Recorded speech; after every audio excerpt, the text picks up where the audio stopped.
Alors, lorsque nous créons Procial en 2010, notre préoccupation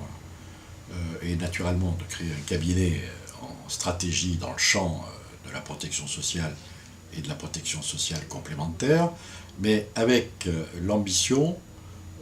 d'apporter tous les moyens nécessaires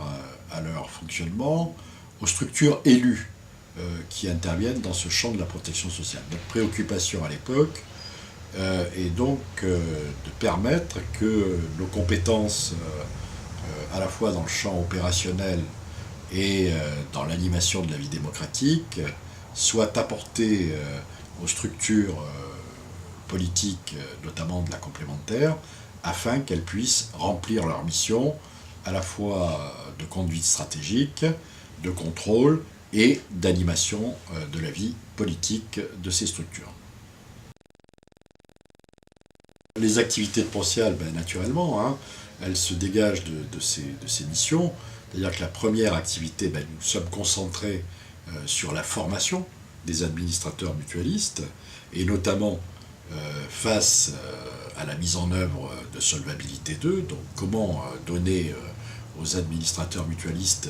les moyens de compréhension de Solvabilité 2, et d'autre part, comment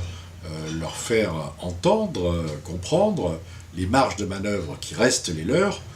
dans cet environnement. Donc ça, c'est le grand sujet et qui est une des parties essentielles de l'activité de Procial. Le deuxième domaine de l'activité de Procial étant évidemment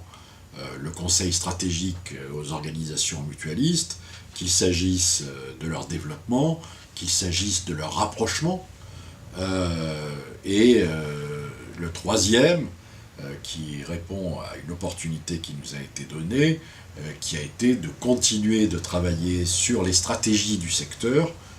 pour le compte de structures politiques dans ce champ,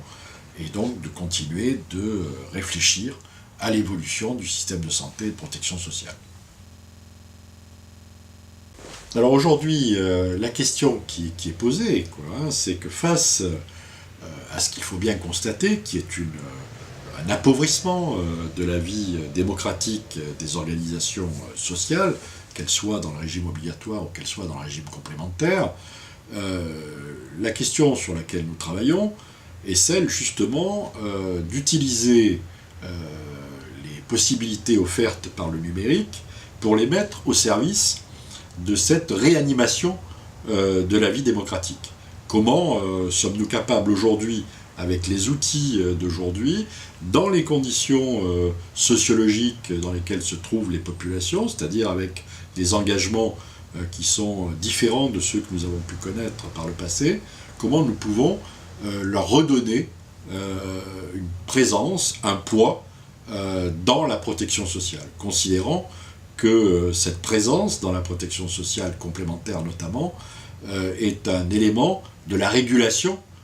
du risque, de la régulation économique, et un élément essentiel de la solidarité sur laquelle est fondé notre système de protection sociale.